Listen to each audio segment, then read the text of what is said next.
It seems like all the news is Microsoft lately. Everything is Xbox, everything is Xbox, everything is Xbox. We're not really seeing much on terms of PlayStation, and, that is a little bit surprising. Obviously, they probably have things in the pipeline, but I've stated this numerous times. It doesn't look like any of that stuff is actually remotely ready. So all the interesting news is Xbox related, and all the announcements are Xbox related. If I were like just a hardcore PlayStation fan, I would be decidedly pissed off at PlayStation because they aren't keeping anybody in the loop. They have nothing officially announced for 2024 in terms of their first party. And I know people will throw up third party stuff, but third party stuff is not really something that I care about. That stuff usually ends up everywhere, or it isn't very compelling to begin with. I'm not saying that those games are terrible, but it's why you don't see me hype stuff up like Stalker 2. Like, hey, that game could be good, but I'm not worried about it. It's going to eventually go to PlayStation anyway. Where the first party stuff doesn't do that. But the real interesting thing that I wanted to talk about was something that came out the other day.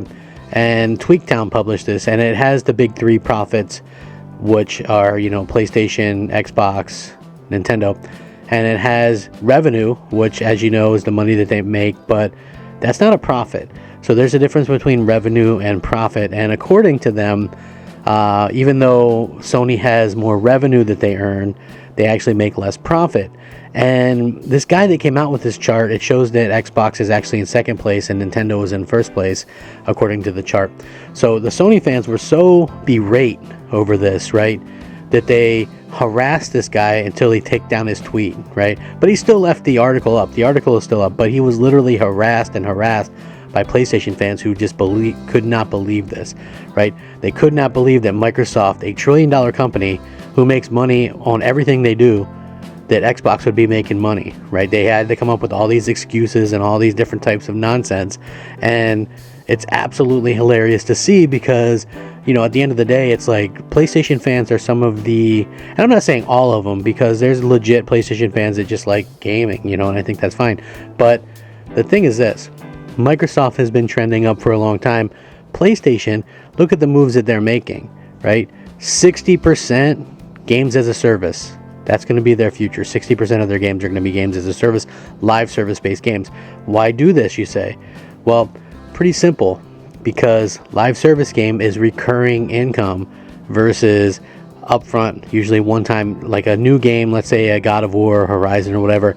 Usually these games are going to sell the majority of what they're going to sell right away, and then they're going to tail off and basically bottom out.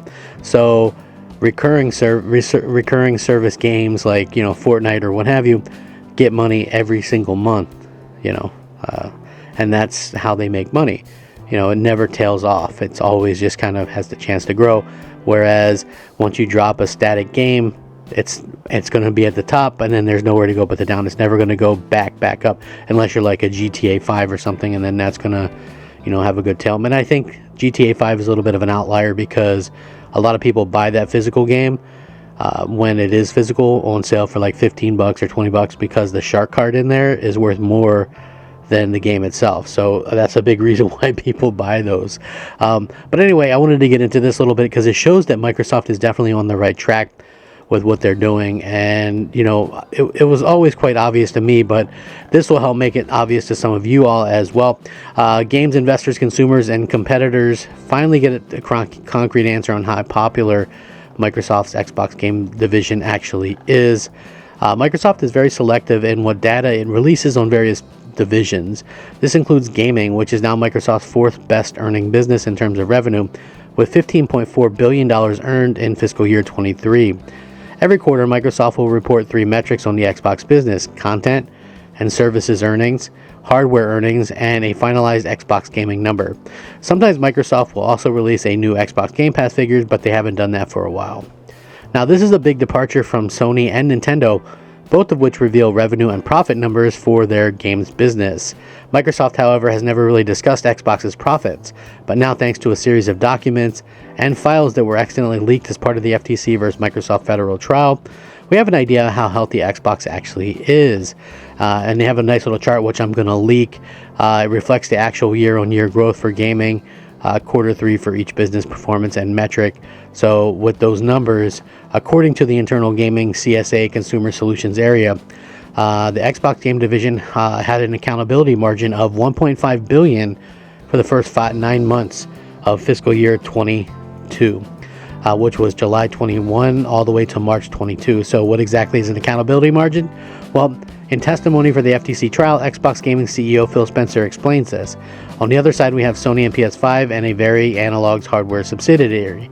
Sony's gaming and PL runs at a lower GM and AM percentage margins than our gaming business, even though they have 2 times the console install base.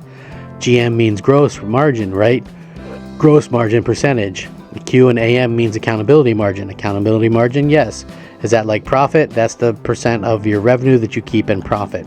Now, according to their findings, Xbox Gaming had a 12% accountability margin for 9-month period in fiscal year 22. However, in the aforementioned testimony, Spencer says that the Xbox business today runs at a single-digit profit margin. Comparing these numbers with the other big 3 isn't exactly straightforward. The accountability methods may be different, and we're not entirely sure how Microsoft calculates its accountability margin, but it appears to be some sort of value target that the Xbox Games division is trying to deliver on a specific basis, which really showcases what he's kind of talking about there, basically stating that, Microsoft is making a certain amount of money, and they're actually making a larger percentage of money than what a lot of people thought, and they're actually making a lot more money than, profit-wise, than Sony.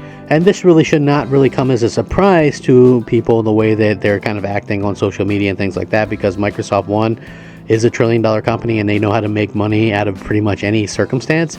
And 2, Sony is clearly moving away into a kind of direction to be able to make more money, because obviously, if you look at the 2 platforms and you go, okay, well, what's the biggest differences here? 1, Sony advertises and spends a ton on advertising on anything they release or whatever, right? Microsoft doesn't. Microsoft rarely advertises anything because, they feel like at the end of the day, the person that they're most likely advertising to is somebody who is actually on the platform already. And so they don't do as much advertising. So Sony wastes a lot of money with advertising. They're spending big money on the single player games that, it sounds good when something sells 10 million units or whatever.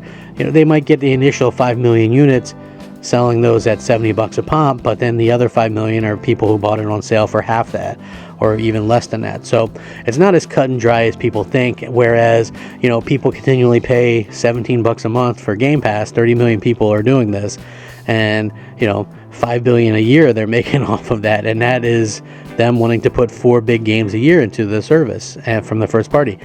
There's a stark difference between what Microsoft and what Sony are doing. So I find this to be pretty interesting, but I would love to hear your guys' thoughts and opinions on this. I'm Crap Gamer. This has been Crap Gamer Reviews. Hopefully you guys enjoyed the video. Thanks for watching. Rack 'em up. Crap Gamer out.